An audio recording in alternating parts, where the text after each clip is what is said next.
Hi hello నమస్తే welcome to our channel. ఈ రోజు ఒక పొలిటికల్ అప్డేట్ తో మేము ముందుకు వచ్చాను. ఈ రోజు నాతో పాటు ప్రముఖ సీనియర్ జర్నలిస్ట్ జగదేవ్ గారు నాతో పాటు ఉన్నారు. సార్ తో మాట్లాడదాం. నమస్తే సార్. నమస్తే సార్. అంబటి రాంబాబు మన ఏపీ సీఎం చంద్రబాబు నాయుడు గారి తల్లిని ఒక వల్గర్ లాంగ్వేజ్ తో అనుచిత వ్యాఖ్యలు చేయడం జరిగింది. అంటే గతంలో నిండు సభలో వాళ్ళ సతీమణి చంద్రబాబు గారి సతీమణిని చాలా మాటలు బూతులు తిట్టించారు. అట్ ద సేమ్ టైం ఇప్పుడు వాళ్ళ తల్లిని అంటున్నారు. దీని గురించి మీరు ఏం చెప్తారు? యాక్చువల్గా ఏదైనా సందర్భం ఏదైనా ఇష్యూ అయినప్పుడు ఎప్పుడైతే ఒక డిస్కషన్ చర్చ ఆర్గ్యుమెంట్లోకి వెళ్ళిపోతుందో ఆ ఆర్గ్యుమెంట్ కొనసాగించలేని వాడు, ఆర్గ్యుమెంట్తో మాట్లాడలేని చేతకాని వాడు బూతులు మాట్లాడతాడు. లేదా బూతు పదంతో స్టార్ట్ చేశాడంటే అది డిస్కషన్ కాస్త డిస్కషన్ బికమ్స్ ఆర్గ్యుమెంట్లోకి వెళ్ళిపోతుంది.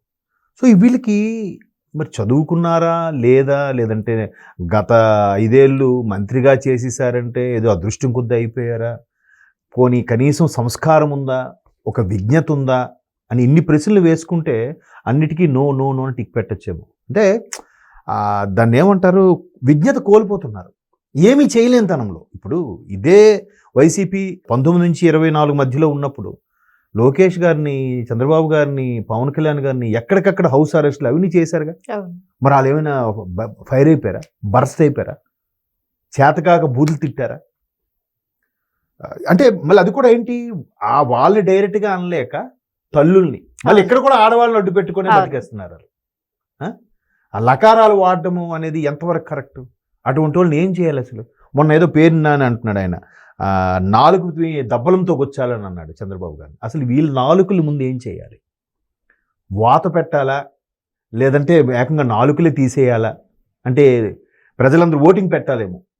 అంటే నేను అన్నది మీకు ఫైట్ చేయండి, అది చేయండి, ఇది చేయండి, ధర్నా చేయండి, ఇది చేయండి, అన్యాయం జరుగుతుందని గొంతు చించుకొని అరవండి. మరి ఈ బూతులు ఎక్కడి నుంచి వస్తున్నాయి?